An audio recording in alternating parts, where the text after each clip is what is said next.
Selamat, Pak. Api sudah merambat besar, Pak. Kebakaran hebat melalap lahan sawit di Desa Mampir, Kecamatan Cilengsi, Kabupaten Bogor, Jawa Barat. Warga sekitar berupaya memadamkan api dengan alat seadanya, namun tiupan angin yang cukup kencang membuat kebakaran semakin meluas. Peristiwa kebakaran ini berawal dari bakaran sampah warga di dekat lahan sawit. Karena tiupan angin yang cukup kencang, bara pun terbang dan membakar lahan sawit sudah 300 meter lebih dari titik lokasi pembakaran warga. Petugas pemadam kebakaran kesulitan menuju ke lokasi karena akses jalan yang sempit dilalui kendaraan roda 4. Jadi untuk identifikasi awal ya Pak, kebakaran tuh dari sampah pembakaran di depan. Terus melebar ya atau gimana? Jadi dia melebar Pak, kebakarannya lahan kan jadi berupa bara yang tertiup angin, dia menjadi api. Ini dari titik awal di depan sampai ke belakangnya sekitar 300 meter. Sudah 300 meter ya Bang? 300 meter. Akibat kebakaran ini, warga khawatir semakin meluas dan berdampak polusi udara bagi warga sekitar. Setelah berjibaku menggunakan alat seadanya, api akhirnya berhasil dipadamkan. Dari Kabupaten Bogor, Cahya Supriyatna, iNews melaporkan. Awali Ajus pagi hari ini di mana seorang pedagang yang hendak berjualan ke pasar menjadi korban begal di Bekasi, Jawa Barat. Pelaku membawa senjata tajam dan merampas motor korban.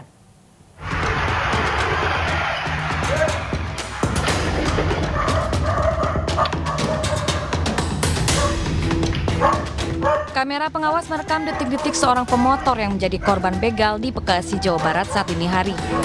Korban adalah seorang pedagang dan hendak menuju ke pasar untuk berjualan. Saat melewati jalanan sepi, tiba-tiba sepeda motor korban dipepet sejumlah pelaku hingga korban terjatuh. Pelaku mengancam korban dengan senjata tajam, kemudian membawa kabur sepeda motor korban. Si korban ini melarikan diri menjaga keselamatannya, terus dia diuber pakai senjata tajam. Begitu motor udah diambil, baru dia teriak maling. Tadi motor sempat udah dirampas sudah? Siap, motor langsung dibawa sama si pelaku berapa orang itu? 2 orang. Oh, 2 orang. 2 orang, 1 motor. Oh, bos. Kasus ini telah dilaporkan ke pihak berwajib dan saat ini polisi sedang mengumpulkan bukti-bukti serta memeriksa sejumlah saksi. Dari Bekasi, Jawa Barat, Rahmat Hidayat, iNews melaporkan. Pemirsa, berhati-hatilah saat memarkirkan kendaraan Anda, terutama jika tidak memiliki lahan garasi. Sebuah motor yang diparkir di pinggir gang menjadi sasaran empuk pencuri motor dan aksinya terekam kamera pengawas perumahan. Sebuah rekaman CCTV memperlihatkan aksi pencurian sepeda motor milik warga di Jalan Badak, Kecamatan Mamajang, Makassar, Sulawesi Selatan. Diduga pelaku beraksi seorang diri. Berdasarkan rekaman, pelaku sudah hafal dengan situasi lokasi karena menggunakan sarung untuk menutupi wajahnya yang terekam CCTV. Walaupun di lokasi terdapat banyak motor, pelaku menyasar kendaraan yang tidak terkunci leher stang. Pagi baru ketahuan. Iya. Pagi baru ketahuan bilang kecurian. Baru buka CCTV baru ketahuan bilang pencurinya jam 3:30 pas. Ada seorang yang melakukan pencurian kendaraan bermotor di Jalan Badak. Dan pada pukul pagi harinya pelapor atas nama Andi Aninda itu datang ke kantor. Setelah kami dapat laporan, kami langsung ke TKP bersama anggota untuk mengecek lokasi TKP, selanjutnya mengangkat CCTV yang ada, termasuk mengidentifikasi ciri-ciri pelaku yang melakukan tindak kejahatan itu. Kejadian ini pun diakui para warga merupakan pertama kali terjadi. Bermodalkan rekaman CCTV, korban sudah melapor ke Polsek Mamajang dan tengah mencari tahu identitas pelaku. Dari Makassar, Sulawesi Selatan, Yuel Yusbin, iNews melaporkan. Pemirsa, penjamret pesepeda yang sempat viral di media sosial akhirnya ditangkap. Lokasi penjamretan terjadi di Jalan Sudirman, Palembang, Sumatera Selatan. Sempat viral di media sosial, detik-detik penjamret yang menggasak tas pesepeda di kawasan Jalan Sudirman, Palembang akhirnya dibekuk. Unit Pidum TK Polrestabes Palembang berhasil menangkap pelaku yang nekat mengambil tas pesepeda yang tengah berolahraga. Pelaku sebelumnya sempat kabur ke Jakarta. Namun ketika polisi mencium kepulangan pelaku ke Palembang, dengan sigap petugas menangkap pelaku di kawasan Kecamatan Kalidoni. Pelaku yang hendak melarikan diri saat penangkapan membuat polisi menembak kakinya. Saya ulangi, namun adanya tas pinggang yang digunakan dilakukan perampasan secara paksa, pengambilan secara paksa sehingga mengakibatkan korban mengalami kerugian tas pinggang maupun beserta isinya. Dari tangan pelaku, petugas berhasil mengamankan barang bukti handphone, uang dan motor yang digunakan pelaku untuk melancarkan aksinya. Atas perbuatannya, pelaku yang merupakan residivis Jambret ini kembali dijerat dengan pasal 363 KUHP dengan ancaman di atas 5 tahun penjara. Dari Palembang, Sumatera Selatan, Muhammad David Ainis melaporkan. Sedang asik mengikuti lomba 17-an, seorang pria di Kahuni Lampung Selatan diciduk polisi. Pria tersebut ditangkap setelah mencuri telepon genggam di kawasan pelabuhan.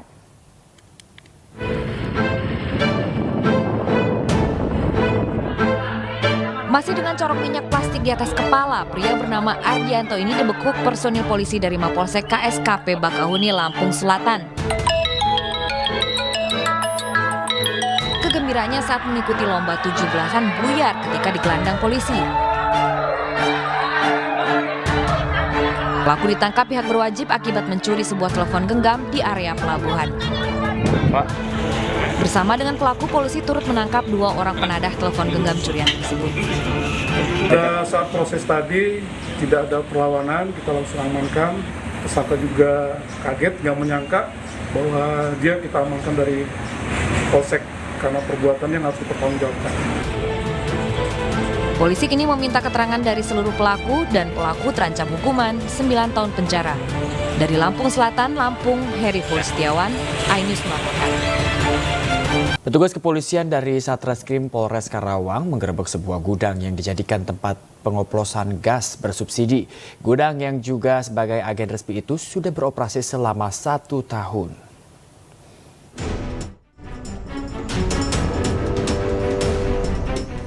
Sebuah gudang yang juga sebagai agen resmi gas LPG yang berlokasi di Kampung Cinanggo Timur, Karawang digerebek oleh petugas kepolisian dari Satreskrim Polres Karawang.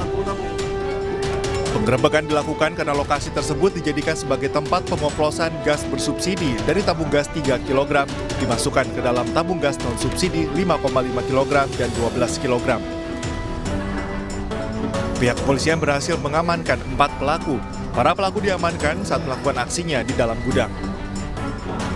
Berdasarkan hasil pemeriksaan, gudang tersebut sudah beroperasi selama 1 tahun sejak 2022.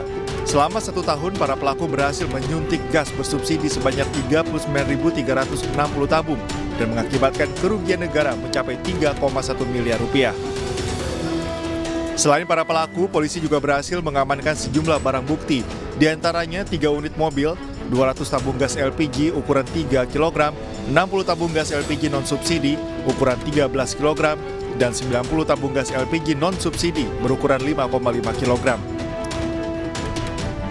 Tindak pidana penyuntikan dari gas LPG yang disubsidi oleh pemerintah yaitu 3 kilo menuju ke LPG 12 kilo dan 5,5 kilo. Jadi yang warna biru dengan yang warna merah muda.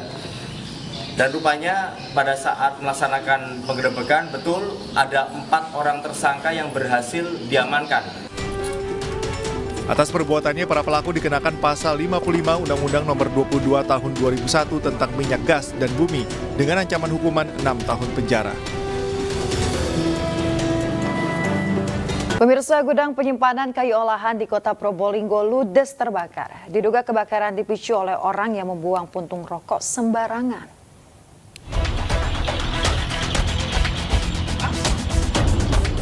Angin kencang dan bahan di dalam gudang berisi bahan mudah terbakar memaksa 3 unit damkar pemerintah kota berjibaku berusaha memadamkan api yang terus membesar. Api diketahui pertama kali oleh warga setempat yang melihat ada kobaran api di dalam gudang dan kemudian dilaporkan ke petugas pemadam kebakaran. Gudang berisikan lembaran kayu tipis kering yang mudah terbakar. Api berhasil dipadamkan setelah 2 jam. Sementara masih belum ketemu penyebabnya. Kita sudah koordinasi dengan mungkin ada kendala di lapangan. Kendalanya kita ambil pengalaman. Memang kita jalur dalam pergerakan juga di jalur masjid. Belum diketahui penyebab pasti kebakaran. namun diduga ada unsur kelalaian membuang puntung rokok sembarangan. Tidak ada korban jiwa dalam kejadian ini karena kondisi gudang yang tengah kosong. Polisi masih mendalami kasus ini dan meminta keterangan saksi-saksi untuk mengetahui penyebab kebakaran. Dari Probolinggo, Hana Purwadi, iNews melaporkan. Pemirsa, tim SAR di Bau-Bau, Sulawesi Tenggara menggagalkan percobaan bunuh diri seorang pria di menara masjid. Pria tersebut mengaku baru selesai menjalani perawatan di rumah sakit jiwa.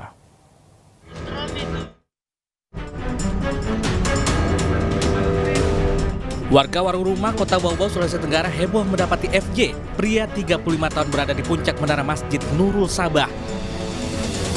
Meski sudah diminta turun oleh warga dan polisi, FJ tetap acuh dan bertahan di puncak menara masjid sejak sehari sebelumnya. Menghindari hal yang tak diinginkan, polisi meminta bantuan tim SAR gabungan untuk mengevakuasi FJ. 2 jam bernegosiasi yang berakhir buntu, tim SAR mengambil resiko menggunakan tali untuk mencegah FJ melompat dari puncak menara masjid. FJ akhirnya berhasil diturunkan tanpa terluka. Ikat dulu. Saya sudah bilang turun baik-baik. Iya. Lepas. Ikat dulu. Pak, satu di bawah. Tiba di lokasi bersama Polsek Mokalukuna beserta anggota langsung melaksanakan evakuasi pada korban. Berhasil kami turunkan dan langsung diserahkan ke pihak dinas. Dari hasil pemeriksaan, FJ mengaku baru selesai menjalani perawatan di rumah sakit jiwa di Kijang, Kepulauan Riau. Ia mengaku berniat mengakhiri hidup lantaran malu pulang ke kampung halamannya di Sulawesi Selatan. Pemirsa, rumah mantan Wakil Menteri Luar Negeri Dino Patijalal di Mampang Perapatan, Jakarta Selatan digunakan jaringan penipuan internasional. Untuk menghindari kecurigaan warga, seluruh dinding dan ventilasi rumah dilapis peredam suara. Perwakilan korban penipuan kasus pekerja migran Indonesia mendatangi Pengadilan Negeri Kota Cirebon, Jawa Barat. Mereka meminta agar aset pasangan suami istri yang telah menipu mereka agar segera disita. Kedua pelaku menjanjikan pada 300 orang untuk bekerja di sebuah perusahaan di Polandia. Agar bisa berangkat, pelaku meminta uang sebesar 30 juta hingga 80 juta rupiah. Kuasa hukum korban menilai penanganan kasus penipuan yang telah diproses sejak tahun lalu ini berjalan lamban. Kasus ini juga sudah kita laporkan juga di Polresta Kota Cirebon, ya. Di sana kita sudah laporan dari mulai bulan Agustus 2022. Sangat lamban sekali bagi Polresta Kota Cirebon yang seharusnya sangat tersentuh ya hatinya, karena banyak korban selain di Cirebon tetapi juga di seluruh Indonesia. Ini adalah korban terbanyak. Seluruh korban berharap agar pelaku segera ditangkap dan uang yang telah disetorkan pada pelaku segera dikembalikan. Dari Cirebon, Jawa Barat, Miftahudin, iNews melaporkan. Kita ke informasi selanjutnya. Rumah mantan Wakil Menteri Luar Negeri Dino Patijalal di Mampang Perapatan, Jakarta Selatan digunakan jaringan penipuan internasional. Untuk menghindari kecurigaan warga, seluruh dinding dan ventilasi rumah dilapisi peredam suara. Ya, seperti inilah pemirsa kondisi rumah mantan Wakil Menteri Luar Negeri Dino Patijalal di Bangka, Mampang Perapatan, Jakarta Selatan. Rumah 3 lantai ini sudah dimodifikasi sedemikian rupa oleh penyewa, dan di dalam rumah mewah ini dengan ditemukan tumpukan kasur dan juga meja yang diubah menjadi bilik telepon berperadang. Dari temuan jumlah tempat tidur ini, setidaknya rumah ini dihuni oleh 30 orang. Rumah Dino Patijalal baru diketahui ditinggal penyewanya selama 3 bulan setelah menunggak pembayaran listrik.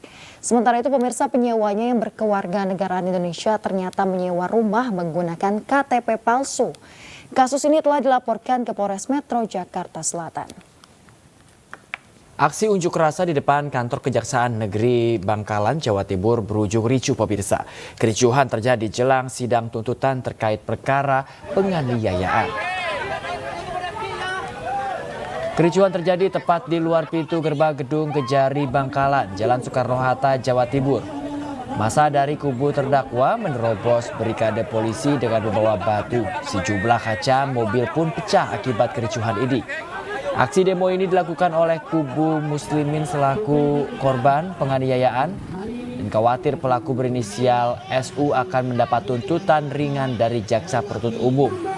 Massa juga mendesak Kejari Bangkalan mencopot salah satu jaksa dari tim jaksa penuntut umum. Sidang akhirnya ditunda dan akan digelar Rabu mendatang. Perkara ini silahkan tindak lain. Kami tidak akan membubarkan diri dari sini. Terima kasih.